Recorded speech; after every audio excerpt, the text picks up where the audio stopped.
Yan mga boss. Ah, RS100 2-stroke Yamaha. Update lang tayo, no? Ito, ginagawa ko ngayon project. Kumuha ako ng project bike. Abangan nyo, ipopost ko yung assembly nito. Hindi ko na kasi nagawa ng ano to ng pagdi-disassemble. Pati yan, yung sa makina, hiwalay yung video niyan, pag-assemble ng makina. Para makita nyo rin kung paano. Basic lang naman tong Yamaha RS. So, yan. Naka-line up yung mga yan. Ito, assemblein din natin yan. Itong RXT 135 ni Airpat. Uunahin ko lang muna yung RS100. Ito yung makina niyan, RXT. Yung overhaul ko din yan. Ayan naman, papakita ko sa inyo yung video kung paano mag-overhaul yan. So, ayan yung mga parts. Ang dami kong parts. Kalat. Puro iba-ibang motor yan. Ito, may dalawa pa akong chassis dito ng ano. Ito sa XRM. Ito sa Wave. Kung naghahanap kayo ng chassis, ayan. Bebenta ko na yan.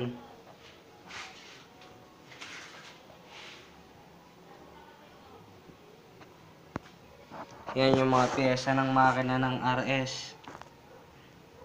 Ayan yung crankcase. So ayan, ito naman yung ibang pyesa.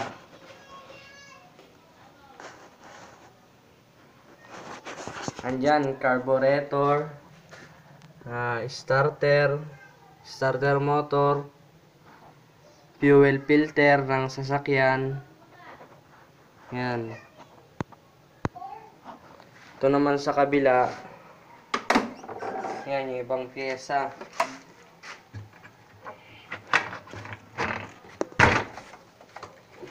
Yan.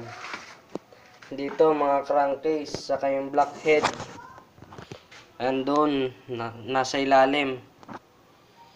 Ito naman mga side cover. Ito sa clutch side. Yan, pinagsama-sama ko na rito. Dito naman yung mga taillight, headlight. Pati dashboard, ayan. Antayin nyo, magkakaroon tayo ng assembly niyan ng mga motor dito. Babawas na ako ng kalat dito sa aming taas. Ayan, sinisimulan ko nang linisin tong chassis ng RS.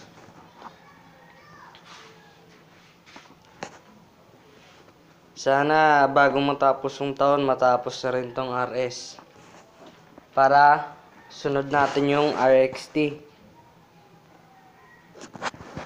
Ayan. Ito yung mga gamit ko. Sinama ko na rin dyan yan. So, ayan lang, no? Update lang muna tayo. Antayin nyo yung assembly natin ito. Medyo matatagalan nga lang. So, ayan. Thank you.